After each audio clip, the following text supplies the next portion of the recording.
South ఇండియాలోనే biggest sorry store మన Varahi silks మన విజయవాడ ఎంజీ రోడ్ లో డిసెంబర్ 4వ తారీఖున ఘన ప్రారంభం. నమస్తే, welcome to I dream. Naxalism పూర్తిగా అంతం కాబోతోంది. ఇక నక్సలైట్లు అనేటోళ్ళే లేకుండా ఉండబోతోంది. హిడ్మా చంపిండ్రా, ఎన్కౌంటర్ చేసిండ్రా, హత్య చేసిండ్రా, ఇదో చర్చ సార్. ఇక నెక్స్ట్ నక్సలైట్లుగా ఉండరా? హిడ్మాను వాస్తవానికి ఎన్కౌంటర్ చేశారు. ఎన్కౌంటర్ అంటే నేను సరెండర్ అవుతాను అని, వాస్తవానికి ఆయన సరెండర్ అవుతానని కబురు పెట్టాడు. ఆయన 300 మందితో బయలుదేరాడు. వాస్తవానికి సరెండర్ అయ్యేటువంటి పరిస్థితి, కానీ పట్టుకొని ఆయన ఎన్కౌంటర్ చేశారు. ఎందుకు అనంటే కేంద్ర హోంమంత్రి అమిత్ షా, ఛత్తీస్గఢ్ డీజీపీ, హోంశాఖ సెక్రటరీ వీళ్ళందరూ మాట్లాడుకున్నారు. ఆంధ్రప్రదేశ్ డీజీపీ వీళ్ళంతా మాట్లాడుకుని మధ్యవర్తులను ముగ్గురిని పంపించారు. ఎవరి దగ్గరికి? హిడ్మా దగ్గరికి. హిడ్మా దగ్గరికి పంపించేప్పటికీ 7 తారీఖు నాడు, నవంబర్ 7 తారీఖు నాడు పంపించారు. నవంబర్ 7 తారీఖు నాడు హిడ్మాతో మాట్లాడడం కూడా జరిగింది. ముగ్గురు మధ్యవర్తులు హిడ్మాతో మాట్లాడడం జరిగింది. 7 తారీఖు నాడు చర్చలు జరిగినాయి, 8 నాడు జరిగినాయి, 9 నాడు కూడా జరిగినాయి చర్చలు. అయితే 10 నాడు సరెండర్ అయ్యే టైం, అది సరెండర్ అవుతాను ఓకే అని చెప్పి చర్చల ద్వారా ఇదంతా సంప్రదింపులు అయిపోయినాయి. హిడ్మా భార్య, ఆయనతో ఇంకా 6 300 మంది వేరే దగ్గర ఉంచి ఈ 6 మాత్రమే మళ్ళీ 9 తారీఖున రాత్రి అర్ధరాత్రి మాట్లాడడానికి వచ్చారు. ఈ ముగ్గురు మధ్యవర్తులు ఎవరైతే ఉన్నారో కేంద్ర హోంమంత్రి పంపించిన అతను, కేంద్ర హోంమంత్రి, హోంశాఖ సెక్రటరీ, తర్వాత ఛత్తీస్గఢ్ డీజీపీ, వీళ్ళు పంపించిన ముగ్గురు మధ్యవర్తులు ఎవరైతే ఉన్నారో వాళ్ళతో 9 నాడు రాత్రి చర్చలు జరిపిన తర్వాత 10 తారీఖు నాడు, వాస్తవానికి 10 తారీఖు నాడు సరెండర్ కావాలి. ఆయన లొంగిపోవాలి. ఆ 300 మందిని తీసుకొచ్చి వెపన్స్ తో సహా సరెండర్ చేసి, అంటే అప్పగించి ఆయన సరెండర్ కావాల్సిన టైం అది. ఏం చేశాడంటే సేమ్ మీరు చూడండి, నవంబర్ 10 తారీఖు నాడు ఛత్తీస్గఢ్ హోంమంత్రి, ఛత్తీస్గఢ్ డిప్యూటీ సీఎం గారు వీళ్ళు హిడ్మా తల్లి దగ్గరికి వెళ్ళారు. నవంబర్ 10 తారీఖు నాడు హిడ్మా తల్లి దగ్గరికి వెళ్ళి ఆమెతో భోజనం చేసి, అమ్మ నీ కొడుకును రమ్మని చెప్పండి, నీ కొడుకును ఏం చేయం, మేము భరోసిస్తున్నాం, నీ కొడుకు వస్తాడు కూడా, మీరు కూడా రమ్మని చెప్పండి అమ్మ అని ఆమె ముందట కపట ప్రేమ చూపించి, ఒక దుర్మార్గమైన ఆలోచనతో వాళ్ళ హిడ్మా తల్లి దగ్గరికి వీళ్ళు వెళ్ళి ఆమెతో భోజనం చేసి కపట ప్రేమ చూపించి తిరిగి వస్తుండగా 1 గంట వ్యవధిలోనే హిడ్మాతోని సహా 6 చుట్టూ మన దేశ సరిహద్దులో ఉన్నటువంటి సైన్యం, ఆ సైన్యం ఎప్పుడో వచ్చింది ఛత్తీస్గఢ్కు వచ్చి సైన్యంతోనే యుద్ధం చేపిస్తుంది. ఇప్పుడు మొత్తము ఆయనను పట్టుకొని 10 నాడు వీళ్ళు వెళ్ళడం చుట్టుముట్టారు. ఆయన డిప్యూటీ సీఎం గారు, ఆ రాష్ట్ర హోంమంత్రి హిడ్మా తల్లి దగ్గరికి వెళ్ళి భోజనం చేసి తిరిగి వెళ్ళిపోతున్నారు. గంట వ్యవధిలోనే సైన్యం చుట్టుముట్టింది. సిఆర్పి దళాలు చుట్టుముట్టి మొత్తం ఆయనను పట్టుకొని సరెండర్ అయ్యేవాడిని పట్టుకొని ఆయనతో 6 పట్టుకొని చిత్రహింసలు పెట్టారు 4 రోజులు. 5వ నాడు చంపేశారు. ఎన్కౌంటర్ చేసి తీసి మరణమిల్లి అడవుల్లో పడేశారు. ఎందుకు సార్ మరి? లొంగిపోయే వాళ్ళనే, అంటే ఆదివాసి బిడ్డ కాబట్టి. హిడ్మా వస్తే వీళ్ళ పప్పులు ఉడకవి. ఛత్తీస్గఢ్లో హిడ్మా పిలుపునిస్తే ఛత్తీస్గఢ్లో లక్షలాది మంది రోడ్డు మీదకి రావడానికి సిద్ధంగా ఉన్నారు. హిడ్మా సరెండర్ అయి వస్తే, ఛత్తీస్గఢ్లో అడుగుపెట్టి ఆయన ఊరికి వెళితే మొత్తం ఛత్తీస్గఢ్ ప్రజలందరూ కూడా పిలుపునిస్తే వచ్చే విధంగా ఉంది. అది ఇంటెలిజెన్స్ రిపోర్ట్ కూడా ఉంది వాళ్ళకు.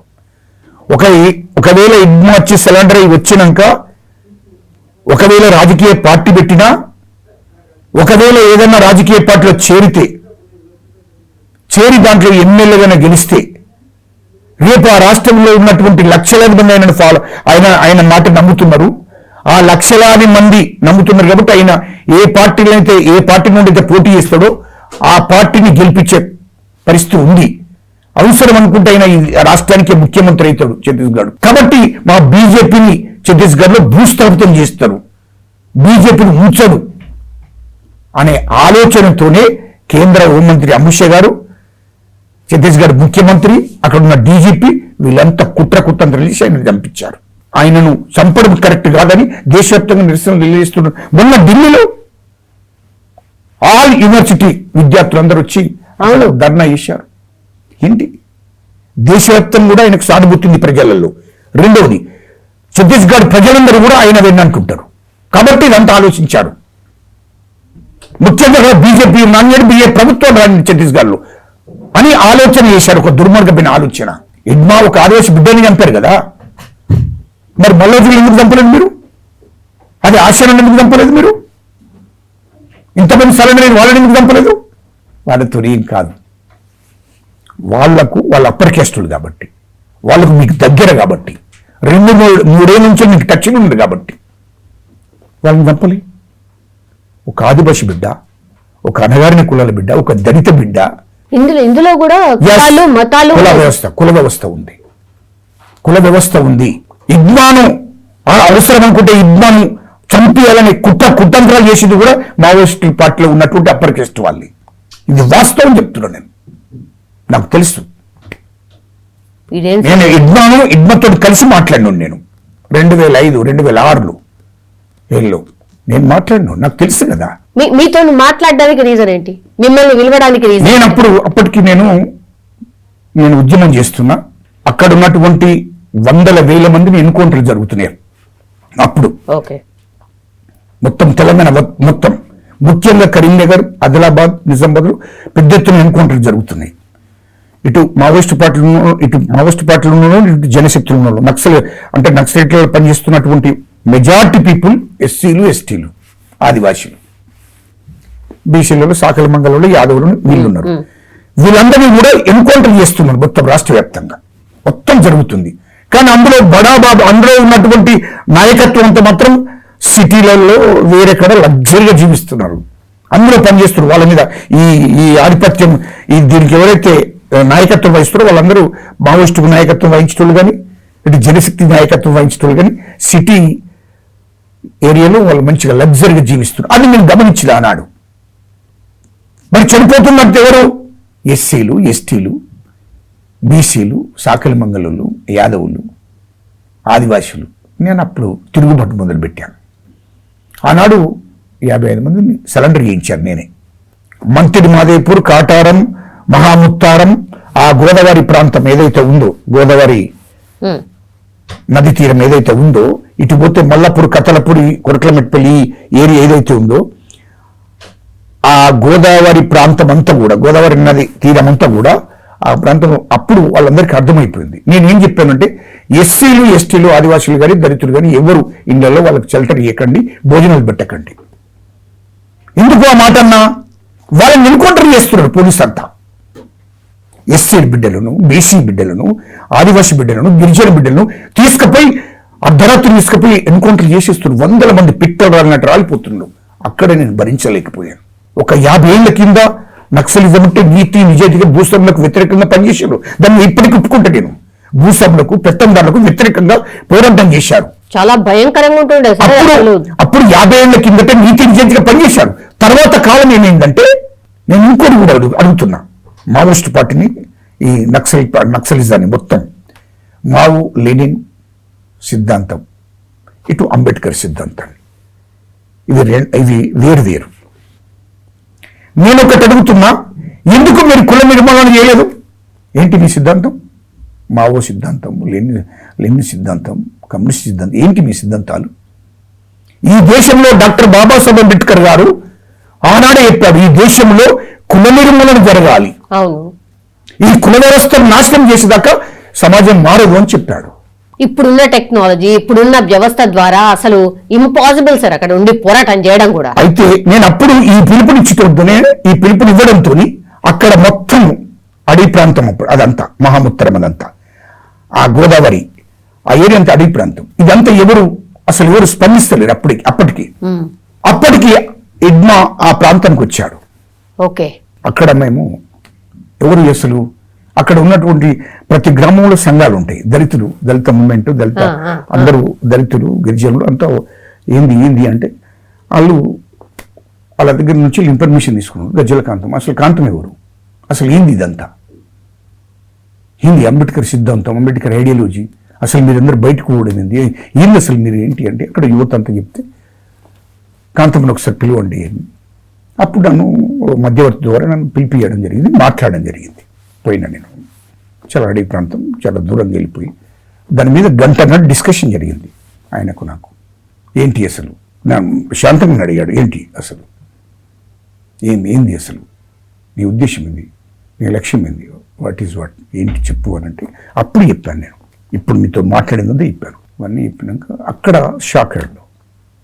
వ్యతిరేకంగా చెప్పారు కదా సార్, ఆయన ఫాలో అవుతున్న సిద్ధాంతానికి పూర్తిగా వ్యతిరేకంగా చెప్పాను. చెప్తే ఆదివాసి బిడ్డ కదా, అర్థం చేసుకుంటారు కదా, ఈ గుడిసెలు కొట్టిన బిడ్డ కదా. కాబట్టి తర్వాత మావో గురించి, లెనిన్ గురించి కూడా చెప్పాను. ఏంటి పోనీ నువ్వు తుపాకీ ద్వారా ఈ దేశాన్ని, ఈ రాష్ట్రాన్ని మార్చుతావా? మార్చి ఇంతమంది ఎస్సీలకు, ఎస్టీలకు మీరు సామాజికంగా, రాజకీయంగా, ఆర్థికంగా ఎదగడానికి మీరు ఉపయోగపడతారా? మరి అది చెప్పు, ఏంటి చెప్పండి. మావో సిద్ధాంతం కరెక్టేనా, లెనిన్ సిద్ధాంతం కరెక్టేనా? మరి చెప్పండి. ఏమొచ్చింది సార్ ఆన్సర్? ఉన్నత వర్గాలు, లేని వర్గం పక్కన పెట్టు, కుల వ్యవస్థ ఉంది దేశంలో. అవును. ఆ కుల వ్యవస్థ నిర్మూలన చేయకుండా, ఆ కుల వ్యవస్థ నాశనం చేయకుండా, మనం చదువుకోకుండా, మనం ఉద్యోగాలు చేయకుండా, మనం రాజకీయాలు చేయకుండా తుపాకీ ద్వారానే రాజ్యం వస్తుందా? సాధ్యమేనా? ఇక్కడ రెండు వర్గాలండి, ఉన్నత వర్గం, లేని వర్గం. ఉన్నత వర్గం, లేని వర్గం కాదు దేశంలో. ఉన్నత వర్గం, లేని వర్గం ఇతర దేశాలలో, ఇతర కంట్రీలలో. ఇక్కడ కుల వ్యవస్థ ఉంది, వేల మంది కులాలు ఉన్నాయి ఇక్కడ. ఎస్సీలు, మాలలు, మాదిగలు, లంబాడీలు, కోయలు, గోండ, రకరకాల కులాలు ఉన్నాయి. బీసాకలి, మంగలి, హౌసులోళ్ళు, కమ్మరుళ్ళు, కుమ్మరుళ్ళు, గొల్లోళ్ళు, కాపోళ్ళు, రకరకాల క్యాస్టులు ఉన్నాయి ఇక్కడ ఈ దేశంలో. వీళ్ళందరికీ సామాజిక న్యాయం జరగాలి, వీళ్ళందరికీ రాజకీయంగా ఎదగాలి, ఆర్థికంగా ఎదగాలి. ఎదగాలంటే ఎట్లా సాధ్యమవుతుంది? నువ్వు నమ్మిన సిద్ధాంతం ఇడ్మన్నా, నువ్వు నమ్మిన సిద్ధాంతం ద్వారా సాధ్యమవుతుందా చెప్పు అన్న. కళ్ళకు నీళ్లు తిరిగినాయి. దండం పెట్టిండా అన్న? ఓకే రైట్, లేచిన గంటన్నర జరిగిన తర్వాత రైట్. సార్ ఇప్పుడు ఎందుకని నక్సలైట్లు లేకుండా చేయాలని, ఇక మొత్తం ఆ వ్యవస్థనే లేకుండా చేయాలని ఎందుకు అనుకుంటున్నారు? ఒకటినండి, నక్సలిజం అనేది ఇవాళ అటువంటి ఇడ్మ గారిని చంపడం జరిగింది. ఆదివాసి బిడ్డ, చాలా బాధ అనిపిస్తుంది. ఆదివాసి బిడ్డ అయినా ఆయన చంపడం కరెక్ట్ కాదు, ఎందుకంటే ఆదివాసి బిడ్డ కాబట్టి చంపినరు. ఇంకో విషయం మీకు చెప్తున్నా, ఇవాళ నేను అట్లని నేను నక్సలిజానికి సపోర్ట్ చేయడం లేదు, నక్సలికి సపోర్ట్ చేయను, మావోయిస్టుకు సపోర్ట్ ఎట్టి పరిస్థితులు చేయను. నేను ఇప్పుడు కూడా అంటున్నా, తుపాకీ ద్వారా రాజ్యం రాదు. మావోయిస్టు పార్టీలో ఉన్నటువంటి అందరూ కూడా మీరు బయటికి రండి. మీరు అప్పట్లోనే చెప్పారు, ఆనాడే చెప్పాను నేను, ఇప్పుడు కాదు, నాది కొత్తగా ఏం కాదు, ఆనాడే చెప్పాను. ఎట్టి పరిస్థితిలో నక్సలిజం కరెక్ట్ కాదు, తుపాకీ ద్వారా రాజ్యాలు రావు. అంబేద్కర్ సిద్ధాంతం, అంబేద్కర్ ఐడియాలజీ, ఈ దేశంలో అంబేద్కర్ ఐడియాలజీ, అంబేద్కర్ సిద్ధాంతం ద్వారానే మనం మన హక్కుల కోసం పోరాటం చేయాలి తప్ప ఏది సాధ్యం కాదని చెప్పాను. ఇప్పుడు కూడా నేను అదే చెప్తున్నా. దయచేసి అక్కడ ఉన్నటువంటి పెద్దలు, గణపతన్న కానీ అని చాలా పెద్దోడు, 80 ఏళ్ళకు ఉంటాడు, చాలా పెద్దోడు. రాజిరెడ్డి అన్న కానీ, అక్కడ ఉన్నటువంటి సాగర్ అన్న కానీ, అక్కడ ఉన్నటువంటి కేంద్ర కమిటీ సభ్యులకు అందరికీ కూడా చెప్తున్నా నేను, మీరందరూ బయటికి రండి, సరెండర్ కండి. ఒకవేళ కేంద్ర ప్రభుత్వం మీద మీకు నమ్మకం లేకపోతే రాష్ట్ర ప్రభుత్వం ఉంది, తెలంగాణ రాష్ట్ర ప్రభుత్వం, ముఖ్యమంత్రి రేవంత్ రెడ్డి గారు, ఇక్కడ డీజీపీ గారికి మేము తీసుకెళ్తాం, మేము భరోసా ఇస్తాం. మా ముఖ్యమంత్రి గారు భరోసా ఇస్తాడు, మా డీజీపీ గారు భరోసా ఇస్తాడు. మీకు ఖచ్చితంగా జనజీవన శ్రమంతులు కలవండి. మీకు పూర్తిగా బాధ్యత రాష్ట్ర ప్రభుత్వం తీసుకుంటుంది, మా ముఖ్యమంత్రి గారు, డీజీపీ గారు తీసుకుంటారని చెప్తున్న ఈ సందర్భంగా ఆ కేంద్ర కమిటీ సభ్యులందరూ కూడా బయటికి రండి, రాష్ట్ర కార్యదర్శులు కూడా బయటికి రండి, దళ సభ్యులు కూడా బయటికి రండి, దళ కమాండర్లు కూడా బయటికి రండి. అట్టిగా అనవసరంగా వద్దు. ఆ సాయుధ పోరాటం ద్వారా సాధించేది ఏమి లేదు, తుపాకీ ద్వారా సాధించేది ఏమీ లేదని చెప్తున్నా ఈ సందర్భంగా. మీ మీడియా ద్వారా చెప్తున్నా, మీరందరూ బయటికి రండి, జనజీవన శ్రమంతులు కలవండి. ఎందుకంటే టెక్నాలజీ పెరిగింది, మీరు వింటున్నాను అన్నట్టు. యా యా ఇవాళ మొత్తం క్షణం క్షణం ఎక్కడ ఏముందో Yes. సీమను కూడా గమనిస్తున్నాం. అవును. అడవిలో ఉన్న సీమ కూడా ఎట్టు నడుస్తున్నది అని శాటిలైట్ ద్వారా మొత్తం అంత టెక్నాలజీ వచ్చింది. ఇంకెక్కడ ఎవరి కోసం మీరు చేస్తున్నది? అవును. మీరు చెప్పండి, ఫస్ట్ మీరు ఆత్మవిమర్శ చేసుకోండి. మావోయిస్టు పెద్దలను నేను అడిగేది ఏంటంటే, మీరు ఆత్మవిమర్శ ఎవరి కోసం? మీరందరూ బయటికి రండి, బయటికి వచ్చి ఒక రాజకీయ పార్టీలో చేరుతారా, లేకుంటే మీరు రాజకీయ పార్టీ పెట్టండి. చేయాల్సిన పోరాటాలు చాలా ఉన్నాయి, సమస్యలు చాలా ఉన్నాయి. ఎస్సీల కోసం, ఎస్టీల కోసం, ఆదివాసుల కోసం, బీసీల కోసం, అట్టడి వర్గాల కోసం ఇక్కడ పోరాటం మొదలు పెట్టండి. ఈ సామాజిక వర్గాలకు న్యాయం జరిగేటట్టు చూడండి. మీరు వచ్చి సామాజిక ఉద్యమాన్ని తీసుకుపోండి. ఉద్యమాల ద్వారా మనం సాధించుకుందాం. లేకుంటే మీరు రాజకీయ పార్టీలో చేరండి, ఎమ్మెల్యే గండి, రేపు మంత్రి గండి. అప్పుడు మీరు ఎస్సీలకు, ఎస్టీలకు, బీసీలకు సామాజిక న్యాయం చేయడానికి అవకాశాలు ఉంటాయి. లేకుంటే తుపాకీ ద్వారా ఏం న్యాయం చేయరు. మీరు బయటికి రండి. భారత రాజ్యాంగం ఏం చెప్పిందో దాని ప్రకారం నడుచుకుందాం. చట్టాలు నమ్ముకొని రండి. అంబేద్కర్ ఇజాన్ని నమ్ముకొని రండి. మీరు బయటికి రమ్మని చెప్తున్నాను. మీరు బయటకు వస్తే మొత్తం ఈ సామాజిక వర్గాలకు న్యాయం జరగాలి కదా. న్యాయం జరగాలంటే ఇక్కడ నుండి పోరాటం చేద్దాం రండి. వాళ్ళు కేంద్ర ప్రభుత్వం ఉక్కుపోదం మోపే పరిస్థితిలో ఉంది. అందుకోసమే నేను ఏం చెప్తున్నా అంటే, మీరందరూ బయటికి రండి. కేంద్ర ప్రభుత్వం మీకు నమ్మకం లేదు, రాష్ట్ర ప్రభుత్వం మీద నమ్మకం పెట్టుకుని రండి.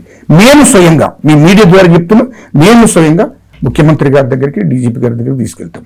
లేకుంటే మీరు డైరెక్ట్ గా ముఖ్యమంత్రి గారికి, డీజీపీ దగ్గరికి పోయినా పర్వాలేదు. మొత్తం మీద మీరు జర్నలిస్ట్ అవంతులు కలవండి అని నేను కోరుకుంటున్నా.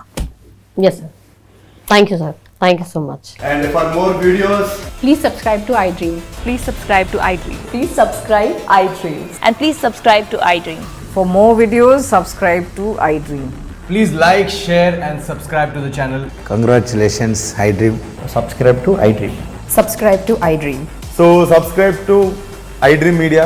iDream team అందరికి huge congratulations. Please subscribe iDream Media. Please subscribe to iDream. Subscribe iDream. Please subscribe to iDream.